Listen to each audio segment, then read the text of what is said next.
What is going on, people? Hope you are having a great day or a great night or whatever time it is. I just hope it's great for you. So, I have had this device right here, the Galaxy Z Flip 4, for about 40 days now. And I think now is a good time, like I've done with my other devices, to share what my experience has been like. So, as a reminder, these points are going to be completely random. And they're not in any particular order. These are just things that have stuck out about the experience of using this device. So without further ado, let's go ahead and take a look at what my experience has been like. So the first thing I want to say about this device is that I really like the design.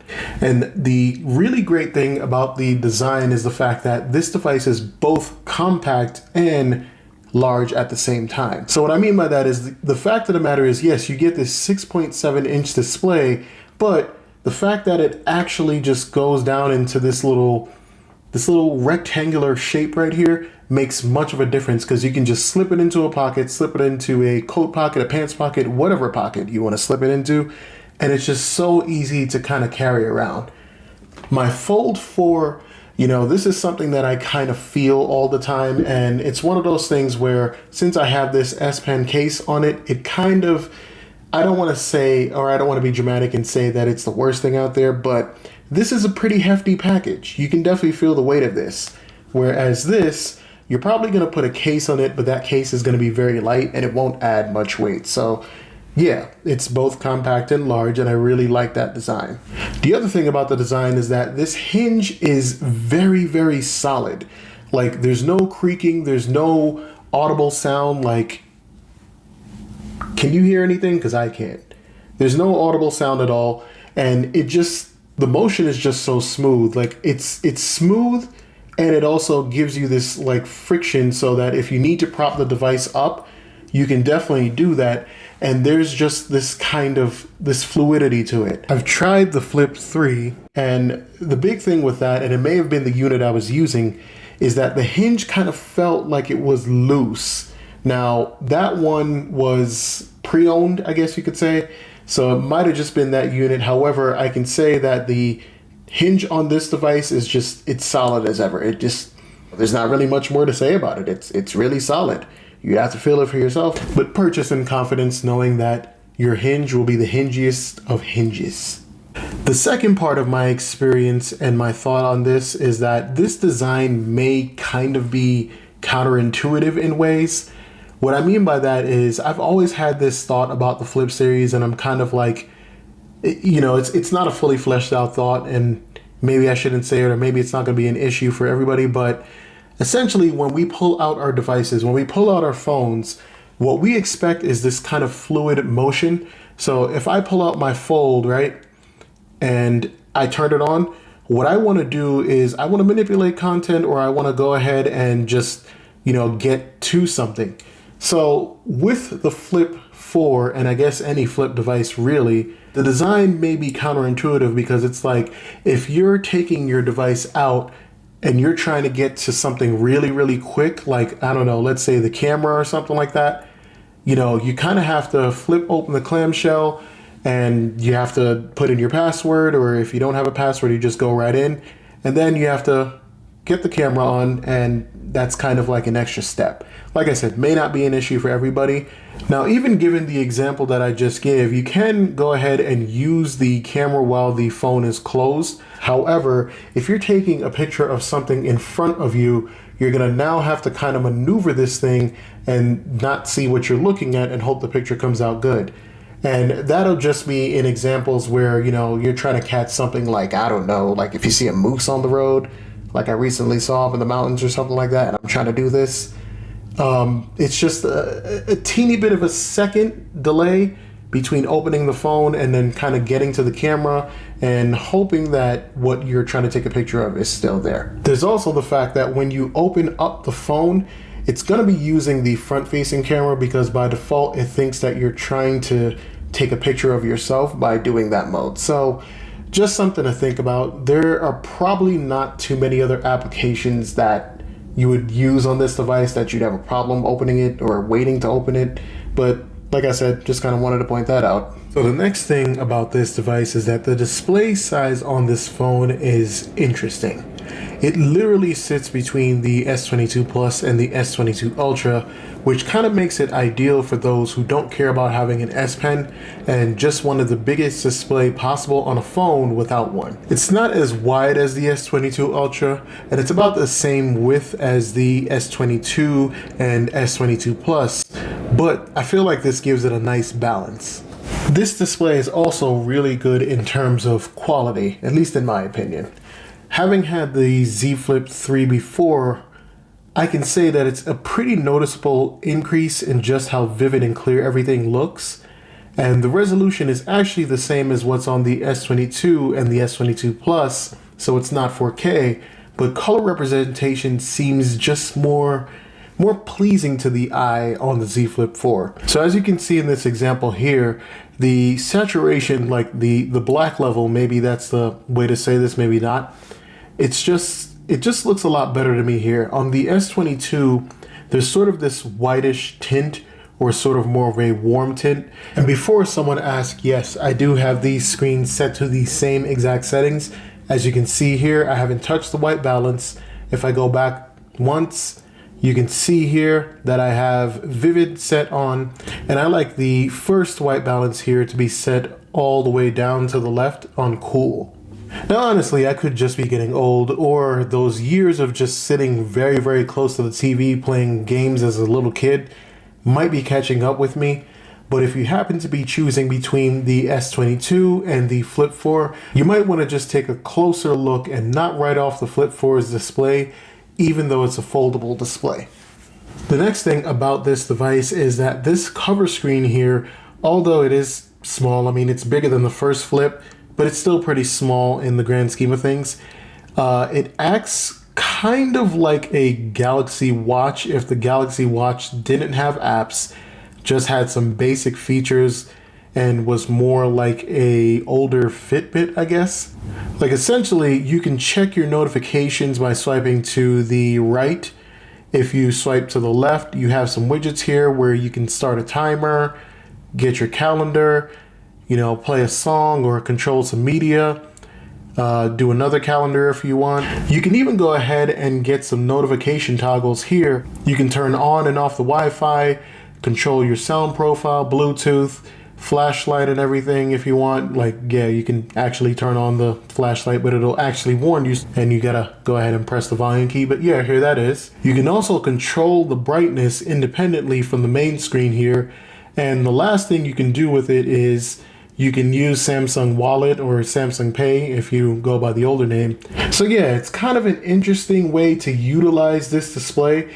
They could have just kind of kept it at sort of some basic stuff, but yeah, it's an interesting way to use it. Now, my next point is actually going to still be talking about the cover screen, but this is how you can actually make this cover screen even more usable. So there's an app called Cover Screen OS, and I actually have a video explaining in detail what this app does, but in its basic form, it will allow you to use the applications you use on your main display, like on your normal, regular, everyday, open the phone and use applications.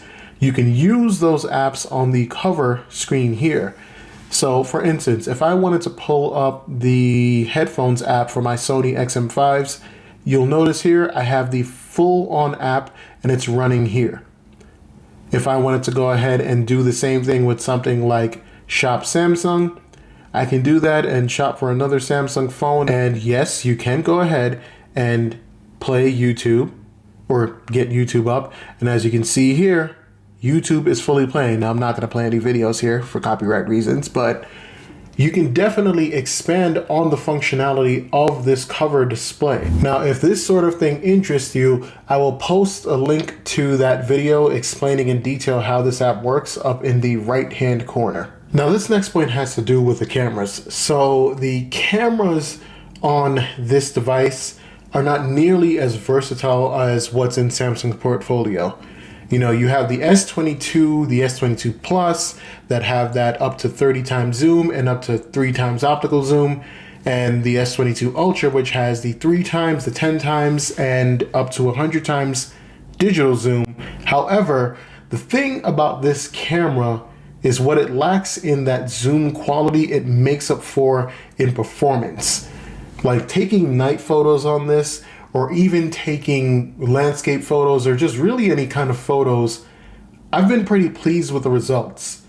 The fact of the matter is that we have a lot of devices with 3 cameras these days, and those 3 cameras also have varying specs, but I think what Samsung did here is kind of find a nice balance between having 2 cameras and just really going in with the quality of the pictures that come out of these. It would be interesting to see if the Flip series gets a 3rd camera and what that would actually be like. However, being that this device is pretty slim in and of itself, I don't know if they could actually fit that as a design. However, Samsung has never ceased to amaze me in their design, so we'll see what happens in the future. But rest assured, if you are worried about the cameras being crappy on this device, they're not. They're definitely not. You can definitely take some decent pictures. My next point is that I would definitely take a look into the bespoke edition of this device. Now, I actually made a video on what the bespoke edition of the Flip 4 is, but essentially the bespoke edition is just another way to kind of give customization to a device that's really going to be the same in a lot of people's hands.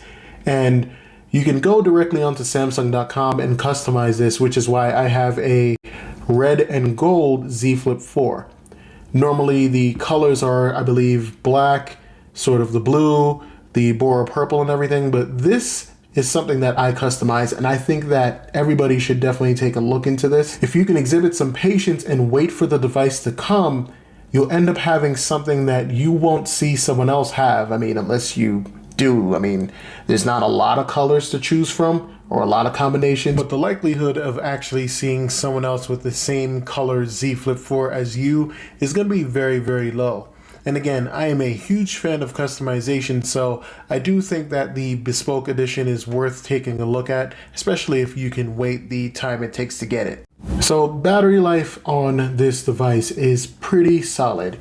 You do have 2 cells, one in the upper half of the phone and another one on the bottom here, for a total of 3,700 milliamps. And really the battery life I've been getting is actually a little over 10 hours with this. And that's including using something as battery intensive as the camera. I actually took this and my Z Fold 4 into the mountains to kind of go ahead and take some pictures, and this ended up having better battery life than my Z Fold 4. And I do have a T-Mobile SIM card in here that is connected to 5G, so it is definitely using the antennas and using the battery and everything. So yeah, you can probably get a good 10 hours out of this, probably even more. It really depends on your settings, but rest assured, battery life is going to be like average plus. I'll call it average plus. So flex mode is something that I use on my Z Fold 4, but in some ways I kind of find it inconvenient to use in a sense. And it's not that there's really much to setting it up. It's just really go to YouTube or something that supports it, bend the phone at an angle, and then watch your video. But for some reason on the Flip 4, I just feel like this motion feels much easier. You know, if you're holding the phone one-handed, just simply put it up a little bit, put the phone down, and flex mode. It's even better when you're using something like the camera, because with the Fold 4, sure, you can definitely go ahead and hold this thing like a Game Boy if you want. However, I like to keep one of my hands free whenever I'm taking pictures, just because if I trip or something like that, you know, I don't want to drop my phone. Whereas with the Flip 4, you can literally hold it like a camcorder. I saw them do this as a demo in the Samsung presentation. And you know, you can just operate the controls right here, take a picture if you want. Unfortunately, you can't see them like you would on the Fold 4 on the side down there. But all in all, yeah, flex mode just feels more normal or more usable on the Flip 4, even though it has slightly less features. Yes, this is a contradiction, but still something to point out. Now, this is probably not going to show correctly on camera, but my next point is that the crease on the Z Flip 4 seems to be a little bit more noticeable. And that's kind of to be expected, since that crease goes from left to right, right to left, whereas the crease in the Fold 4 goes from top to bottom. So when you're looking at content straight on, you are probably going to see this one a little bit less, at least this is my experience, versus looking at the Flip 4, you can really see that crease right there, and that's on pretty much all content I've seen. Now, personally, it doesn't bother me as much, but it is something I think someone should know who's potentially going to purchase this phone or maybe looking between both of these devices. Next point up is edge panels. So for a long time, I have wished that Samsung would develop edge panels again.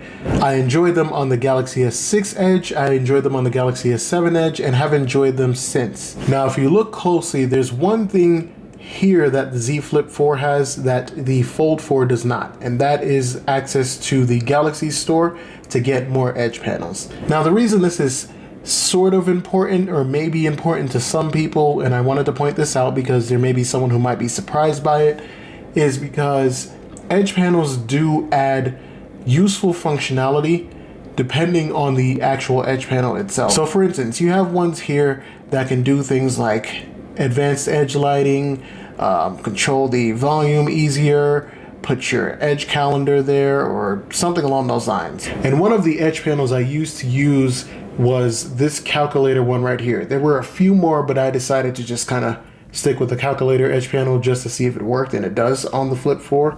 And really, it just feels like a feature that Samsung never fully developed, but also kind of gave up on. However, being that they have the resources there already and all of the development, I just don't understand why they would take time and put it into this device and not this device. Yes, there is the folding screen. Yes, there are some software development pieces that I am not aware of, but I'm pretty sure you can spare a team to go ahead and develop some edge panels for foldable devices other than the ones that we have built in. Okay, so that is all I really have, and these are just kind of the things that stuck out to me, or the things that I have had some thoughts on, things that I think most people or some people should know, a small niche of people should know, just the odd details I talked about here. All around, I've enjoyed using the Flip 4. I think the design is really, really cool. I do hope that they expand on it in some unexpected way. And yeah, there are a lot of other Flip devices out there. However, for a well-rounded experience, the Flip 4 definitely offers a lot of value. And it is really a good entry point into having a foldable device, because it does kind of give you some or most of the features that the full series would have at a cheaper price. Now, if there are things that I did not talk about here, and I'm pretty sure there are a lot of things that people want to know, go ahead and put those in the comments and I will answer them as quickly as I can. If I don't have an answer, I'm probably doing some kind of analysis on it and I'll get back to you. But yeah, essentially the Flip 4 is it's a go-buy device. It's no wonder that these are actually selling a little bit better than the Fold 4 series for Samsung. So with all of that being said, have a great morning, a great afternoon, a great evening, or a great night wherever you are in the world, and I will see you in the next video. Thank you for watching, and I hope this video was helpful.